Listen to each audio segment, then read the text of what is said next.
Okay, good morning. Welcome to Stock Market Today for Wednesday, October 10th, 2018. I am your host, Dan Russo, the Chief Market Strategist at Chaikin Analytics. You can follow me on Twitter. I'm at Dan Russo _CMT. And if you're over on Stock Twits, I'm there as well under the same handle. Stock Market Today brought to you today and every day by Chaikin Analytics in conjunction with StockCharts.com and StockCharts TV. And you can sign up to receive an email every day to follow along with this show. Head on over to www.chaikinanalytics.com/today. So U.S. equities were mostly lower in Tuesday's trading with the S&P 500 and the Russell 2000 logging their fourth consecutive decline. Treasuries were mostly stronger with the curve flattening a bit. 10-year yield pulled into about 3.21%. Yield that was after hitting 7-year highs earlier in the day. The dollar was down on the major crosses. Gold finished up 20 basis points. Oil was better. WTI crude settles up 90 basis points. Breadth on the New York Stock Exchange, negative 1.1 to 1. NASDAQ bearing the brunt of the sell-off here recently.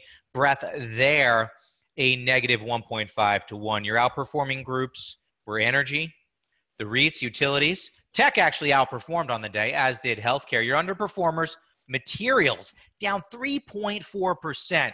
Folks, we've been pounding the table bearish on materials. The trend is in motion. The underperformance continues. Stay away from the group. Industrials down 1.5%, and financials, consumer discretionary, consumer staples, and communication services round out your group of underperformers. And as we get to the desk this morning, futures are down slightly on the S&P 500, about 10 basis points after finishing mostly lower yesterday. Asian equities were mixed overnight. China actually was a modest gainer. European markets are on the defensive. Treasuries are weaker across the curve, and the dollar is bid against the yen, but little changed against the euro. Gold down 10 basis points.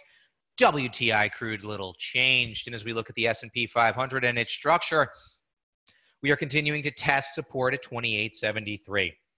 And the key theme for me now is, what are you going to do if support breaks? Support is at 2873, then below that 2800, 2764 is your rising 200-day moving average. Resistance comes into play at 2920 and 2940 zone. The RSI remains in bullish ranges, and Chaikin money flow remains bearish. So not a ton has changed here, but this is a key level, in my opinion. These are the January highs. We collapsed from there, and then we did the consolidation within a secular uptrend, right? That was my theme for a long time if you've been following along with this show. And then we break out. So the question is this a sustained breakout, and is this just a retest of the breakout level for the second time, mind you? Or do we break down, making this a false breakout, and then a quick move down here to the 2765 to 2800 level? Honestly, I don't know the answer, but you have to start thinking about what will you do if that's the case. And I think one of the things that you can start to do here is position your portfolio just with a little less beta, right? I'm not saying to get out of equities. I still think that we are in a secular uptrend, but we're moving forward with a bit more caution here. And I think if you're looking for long ideas, maybe skew your names towards the ones that have a little bit less beta. Your market in a minute. What I'm talking about in my note to Chaikin Analytics clients today: S&P 500, Russell 2000 declined for the fourth consecutive day. We hit that. The VIX spiked to 16 as investors bid up protection. Sentiment really has turned negative here in the near term, and it's amazing how quickly sentiment changes these days. 10-year yield pulls back but does remain overbought. Sentiment measures move towards fear. We'll take a look at that today. It's Wednesday, so it's sentiment day in my note. In addition, we do a little midweek market update. What I could say is this: SPY's testing support. IWM, small caps, testing support at 160. And the Qs kind of concern me a little bit. They broke through 180. I think if they don't regain that level, we could see a quick drop down to 160 on the QQQs. Major indexes from a power bar perspective. You can see here, the ones that are bullish remain bullish, though just barely so, and we're seeing deterioration. Dow 11-2, bulls to bears. S&P 500, 111 bullish or very bullish stocks for 85 bearish or very bearish stocks. NASDAQ, bucked the trend a little bit yesterday. Tech stocks rallying up 30 basis points. Actually saw a slight improvement here. 20 bulls to 17 bears. Small caps continue to skew towards the bearish side. The group continues to underperform the market. You've heard me say it here.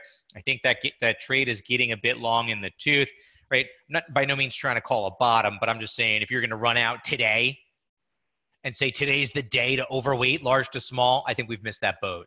We've been all over that trade since the July timeframe. I think it's stretched to the downside. I don't want to press that bet here. Bonds rallied 10 years a little bit lower. According to the Chaikin Power Bar, small cap stocks are more bearish than large cap stocks, and the major indexes are mixed. Our stock of the day today for our email subscribers for Power Feed, Sprint Corp. Very bullish stock, closed at $6.44, down 1.23% yesterday.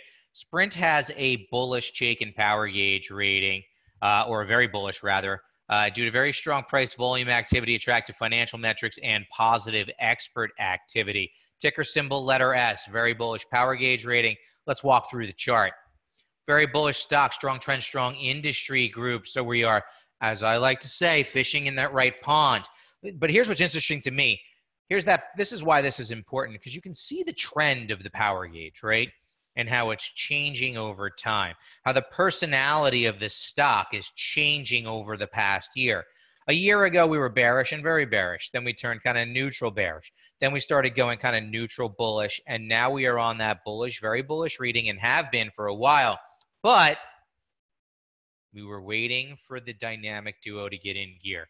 We're waiting for the market to become agreement with the model. Just because we turned bullish here doesn't mean we want to run out and buy the stock, because the stock was still an underperformer. Now look what we have.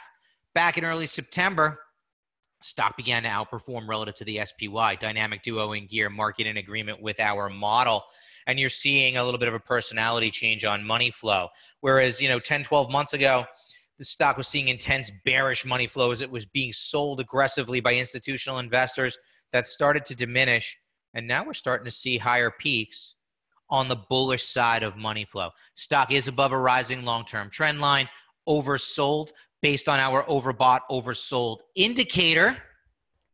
And lo and behold, it triggered one of our proprietary signals today, this one being an oversold buy signal.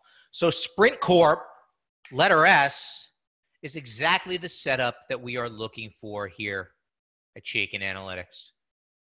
Very bullish stock, strong trend, strong industry group, outperforming the market, becomes oversold with bullish money flow. Triggers our signal. We want to get involved. I like letter S to the long side here and now. Our sector tracker, looking at the movement over the sectors over the last 5 days, we can see the defensive posture of utilities, bucking the trend of rising rates. However, rising rates helping financials. I feel like a broken record here a little bit, but it is what it is. We trade what the markets give us, and this is what the market is giving us right now. Energy continues to outperform on strength in oil. Real estate actually flattish, making a little bit of a comeback. But what you can really see here is how many times have you heard me say it over the past few weeks and months? Fade any strength in materials, and here is why. That is a downtrend. That is in motion. The group is a disaster from a relative and absolute perspective. No reason to get involved there. Healthcare giving back some profits. This has still been a big market leader. Tech is the group we want to see come on board here. Down 3.5% over the past 5 days as the momentum winners have been sold. We're looking for a bounce. Maybe today was the start. As I said, though, the QQQs, we want to see that regain the 180 level. Otherwise, I fear there's downside to the 175 mark. Our industry in focus today is really interesting because it's the focus in my note as well. And this is auto-generated for our Power Feed subscribers, and the topics of my note are picked by me. So you can see at least I'm thinking along the same lines as our models. Regional banking services. Over the past 6 months, this group has underperformed the S&P 500 by nearly 8%. And its power bar ratio, which measures future potential, is very weak with more bearish than bullish stocks. It's currently ranked number 18 of the 21 subsectors that we look at. As 18 very bearish or bearish stocks for 4 very bullish or bullish stocks. And some of the indicative names here that have very bearish Chaikin Power Gauge ratings are Westover Bank, ticker WABC, Heritage Financial, ticker WHFWA, as well as First Republic Bank, ticker symbol FRC. And let's take a look at Westover Bank today. WABC has a very bearish Chaikin Power Gauge rating, weak trend, weak industry group. So at the very least, you're asking yourself, if you own this stock, why do I own it? And if you're looking for ideas on the short side, this is the right area to be hunting for short ideas. And what we have here is a very bearish stock underperforming the market. Dynamic duo in gear. Market and model are in agreement with each other. Look at the intensity of this bearish money flow. Stock's not overbought, but it's rounding out of that overbought condition. Rallied back to test the long-term trend line and failed. I think if you're looking for a bearish idea within the financials, this is one to consider, WABC in the here and now. And at the very least, if you own this stock, I think you have to question it. You have to revisit. We should always be revisiting our thesis, right? If you own a stock, you should be wondering, you should be looking every day, why do I own this? And if the thesis hasn't changed, continue to own it. But if the thesis is changing, if the stock is very bearish in a weak trend in a weak industry, I think you have to ask yourself why you own it. I like opening on the short side, WABC. Trending, what's moving yesterday's S&P 500 movers and shakers. On the gainer side of the coin, PXD, Pioneer up 3.3%. No real reason behind it. MGM is a very bearish stock that caught a little bit of a bounce. We've been all over this for our members, right? Wynn was a bearish trade idea.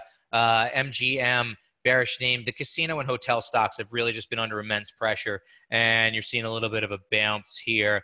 AMD getting a little positive bounce on the back of an article in Forbes. I have not read the article. I just understand that it is out there and it's being construed positive. Twitter gets a little bit of a bounce as it's been an absolute disaster of late. And Apache APA up 2.7%. No real news behind that one. PPG is a bearish stock. Negative pre-announcement yesterday takes it down 10%. PKG down 8%. No news, but it's just a momentum to the downside. Stock making 52-week low. WRK, West Rock, also making a 52-week low yesterday. Goes down nearly 8%. And then today, Goldman Sachs takes it off of its conviction buy list. AAL coming out with some comments that Hurricane Florence, that was the storm that hit the Carolinas a couple of weeks ago, has impacted their revenue. And International Paper, ticker symbol IP, ticks a 52-week low yesterday. So you can see trends work. Stocks in motion tend to stay in motion. And what's interesting to me, International Paper at a 52-week low catches a downgrade. VIX spike. This is interesting. I have this in my note. And today's sentiment day, so I'm looking at VIX. And the VIX spike yesterday is interesting because in the grand scheme of 2018, it's kind of a nothing burger as far as I'm concerned, right? But these were the highs in 2017, right? The VIX routinely topped out at around 16 throughout 2017. But this year, it's barely a blip. And what that means to me is that we're getting back to a level of normalcy in the market. A lot of people think that what we've seen here this year in terms of volatility is abnormal, especially what we saw earlier in the year. And I'm quick to point out that no, what we're seeing in 2018 is perfectly normal, and that 2017 and the calm we saw there was abnormal. So just wouldn't be surprised to see a little bit of a pullback here in the VIX and maybe a little bit of a bounce in equities. Slight pullback in the 10-year yield, but still above that key 3.1 level in terms of short-term support here. RSI of yield still moving into bullish ranges, still overbought, but as you know, I think the path of least resistance is higher for yields, but I don't think that that's a negative for the equity market in general. And sentiment is moving towards fear here in the near term. Like the VIX spike, here is the 13-period moving average of the CBOE put-call ratio. And you can see we've had a nice bounce here. Investors are flocking to put options for protection. A sign of capitulation could be when we get to the 1.1 spot, but I honestly, I don't think we get there unless something draconian happens here in the near term. So get daily stock ideas for free. Chaikin Analytics Power Feed, www.chaikinanalytics.com/today. Have a great day, everyone.